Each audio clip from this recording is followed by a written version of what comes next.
जय गुरु जी। वीडियो को लाइक कीजिए, चैनल को सब्सक्राइब कीजिए और बेल आइकन को प्रेस कर दीजिए ताकि आपको लेटेस्ट वीडियो के अपडेट्स मिलते रहें। प्रार्थना तब होती है जब आप गुरु जी से बात करते हैं, ध्यान तब होता है जब आप गुरु जी को सुनते हैं। जय गुरु जी। आज जो मैं आप सबके साथ सत्संग शेयर करने जा रही हूँ वो सुवर्ण कुमार जोशी अंकल जी का है और अंकल जी गुड़गांव से हैं। चलिए आज का सत्संग संगत जी की दुआनी ही सुनते हैं।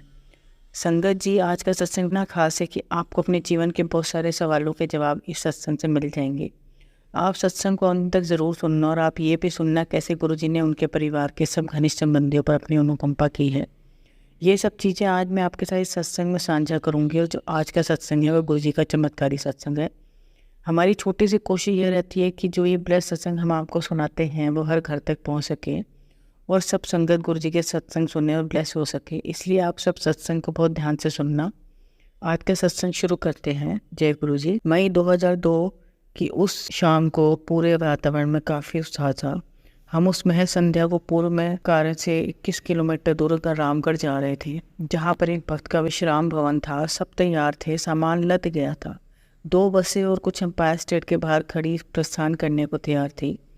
गुरुजी के संकेत पर संगत ने बसों में प्रवेश किया। गुरुजी स्वयं एक बस में चढ़ गए। थोड़ी सी हलचल हुई क्योंकि सब गुरुजी वाली बस में चढ़ने के लिए उतावले थे। फिर बसें चल पड़ी। अगले दिन दोपहर 2 बजे हम रामगढ़ पहुंचे। स्नान और भोजन से निवृत्त होकर हम उद्यान में प्रतीक्षा कर रहे थे। हमारे पास आसपास के निवासी भी थे जिनको गुरुजी के आने की सूचना मिल गई थी। नैनीताल से आए हुए एक भक्त ने जब गुरुजी को प्रणाम करने वाले थे तो गुरुजी ने कहा कि उनकी 3 पत्नियां व संतान सुख चाहते हैं। भक्त नासा अचंभित हो गए कि गुरुजी को निजी जीवन के बारे में पहले से ये ज्ञान है। विवाह के 15 वर्ष बीत जाने पर भी उनको किसी भी पत्नी से संतान प्राप्त नहीं हुई थी। नासर अपनी पत्नी के साथ रोज गुरुजी के दर्शन के लिए आते थे। एक दिन गुरुजी द्वारा उनसे अकेले आने का कारण पूछने पर उन्होंने उत्तर दिया कि उनका पत्नी सिर और पेट दर्द के कारण नहीं आ पाई। गुरुजी ने व्यर्थ का बहाना बताया और कहा कि उनकी पत्नी गर्भवती हो गई है। उनके वचनों की सत्यता को 2 माह बाद सिद्ध हुई, जब परीक्षण में उनकी पत्नी के गर्भवती होने के परिणाम आए। यह समाचार नासर ने गुरुजी के जन्म दिवस के आसपास भेजा। 15 वर्ष तक गर्भ नहीं होने के कारण महापुरुष ने प्रथम दर्शन में ही समाप्त कर दिए थे। फरवरी 2003 में नासर के यहाँ पुत्र उत्पन्न हुआ। शिवरात्रि के दिन वह गुरुजी का आशीष और अपने पुत्र के लिए नाम लेने गुरुजी के पास आए। गुरुजी ने संतान का नाम मुराद रखा, जिसका अर्थ है कामना की पूर्ति। राष्ट्रीय सुरक्षा अंगरक्षकों की एक विशेष इकाई को कमान कर रहा था। दिसंबर 95 में गुरुजी चंडीगढ़ में थे और मुझे 2-3 दिन के लिए वहाँ आने का संदेश प्राप्त हुआ। आकस्मिक अवकाश लेकर मैं चला गया। उन दिनों मुझे शरीर के दाहिने भाग में स्पॉन्डिलाइटिस की वेदना रहती थी। इससे अक्सर मेरी दाईं बाजू में दर्द रहता था और उस हाथ का अंगूठा सुन्न हो जाता था। चंडीगढ़ पहुंचकर मैंने 2 दिन गुरुजी के साथ बिताए। मेरी योजना थी कि गुरुजी की अनुमति लेकर रविवार को शाम को मैं बस से वापस आ जाऊंगा। गुरुजी से पूछने पर उन्होंने आज्ञा अवश्य दी, पर मुझे रेल से यात्रा करने को कहा। रेल से यात्रा करने से मैं कतराता था। बिना आरक्षण के दिसंबर के शीत ऋतु में मेरा कष्ट बढ़ सकता था। एक अधिकारी ने मुझे चंडीगढ़ स्टेशन पर छोड़ दिया। संयोग से मुझे स्लीपर क्लास में एक मध्य की बर्थ भी मिल गई। रात 2:30 बजे ट्रेन के चलते ही मुझे नींद आ गई। प्रातः 7:30 बजे दिल्ली पहुंचने पर टूटी। मैं सोच रहा था कि मुझे बहुत दर्द होगा, पर उसका तो नामो निशान भी नहीं था। उस दिन से आज तक 10 वर्ष से अधिक बीतने पर भी मुझे पुनः वह वेदना कभी नहीं हुई है। उल्लेखनीय है कि मैंने कभी गुरुजी से इसकी चर्चा नहीं की थी, ना ही उन्होंने कभी मेरे से पूछा था। मैंने मात्र उनकी आज्ञा मानी थी। यही देव की इच्छा थी और समस्या स्वतः समाप्त हो गई। सदगुरु की कामना सदा आधुनिक युग के वैज्ञानिक चिकित्सा क्षेत्रों की उन्नतियों को मात दे देती है। 95 में मुझे मधुमेह का रोगी घोषित किया गया। मधु और रक्तचाप के परिणाम उस स्तर पर थे, यह मेरे लिए चिंता का विषय था। सेना में उस श्रेणी की शारीरिक योग्यता की आवश्यकता होती है। मैंने गुरुजी से इस विषय में चर्चा करी तो उन्होंने मुझे प्रतिदिन प्रातः ताम लोटे का जल पीने का निर्देश दिया। 1 सप्ताह के बाद परीक्षण करवाने के लिए भी कहा। इस अंतराल में मैंने बहुत मिठाइयाँ खाई। मधुमेह रोगियों के लिए निषेध है, फिर भी 1 सप्ताह के बाद मेरे रक्त परीक्षण के सब परिणाम सीमा में थे और मेरा रक्तचाप एक युवा सा था। इस प्रकार ढेरों मीठा प्रसाद खाने के पश्चात भी मेरा रक्त सामान्य रहा। इसका कारण है गुरुजी के यहाँ मिलने वाला प्रसाद और लंगर अमृत युक्त होता है, जिसमें हर रोग का निदान करने की क्षमता होती है। भक्त को यह केवल श्रद्धा भाव से स्वीकार करने की आवश्यकता है। अनुयायियों द्वारा अपने आप को पूर्ण समर्पण करने से ही उसे उनकी दिव्य कृपा की अनुभूति होती है।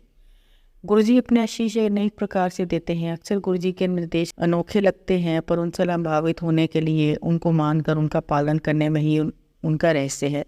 यही समर्पण है।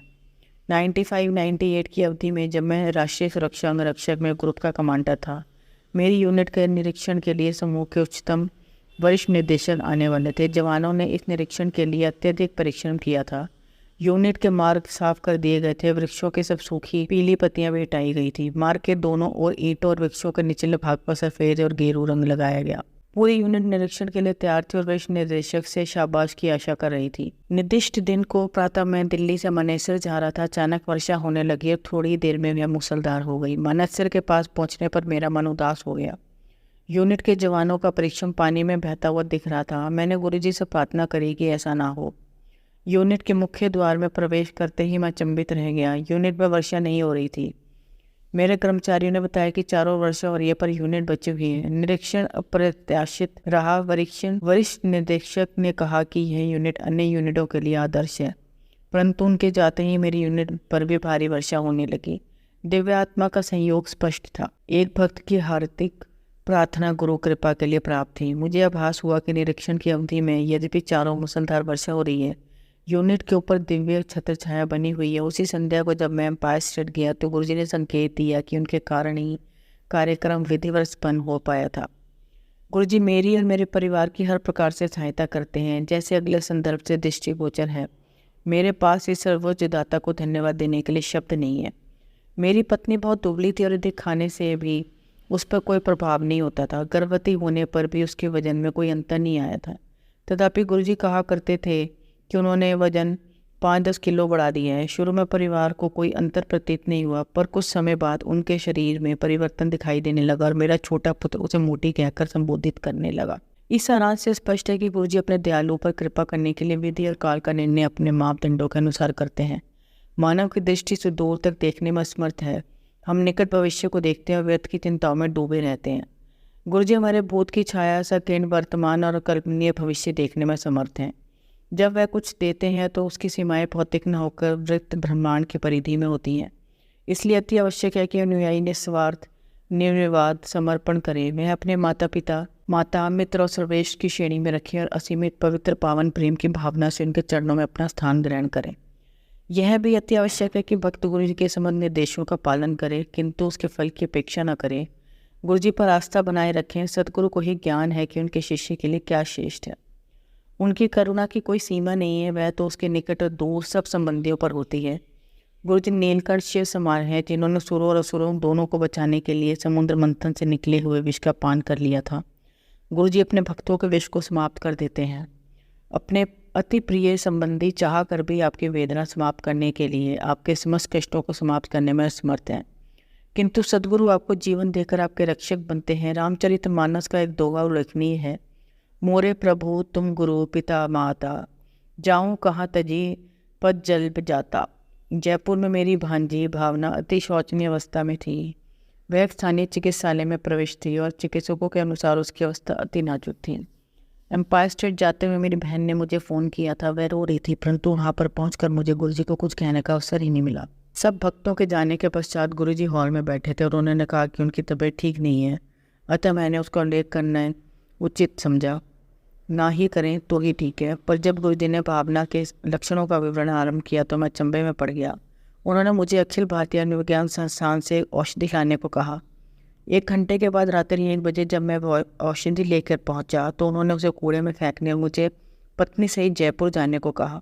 प्रातः जब मैंने अपनी बहन को फ़ोन किया तो पता लगा कि भावना के स्वास्थ्य में सुधार है और शाम तक घर वापस आ जाएगी। लक्षण तो समाप्त हो गए पर वह उदास थी। अगले दिन मेरी पत्नी जयपुर चली गई। मामी से मिलते भावना की उदासी समाप्त हो गई। वह प्रसन्नचित हो गई। सब में उसमें बहुत परिवर्तन देखा। तत्पश्चात मेरे परिवार के सब घनिष्ठ संबंधियों पर गुरुजी की अनुकंपा हुई।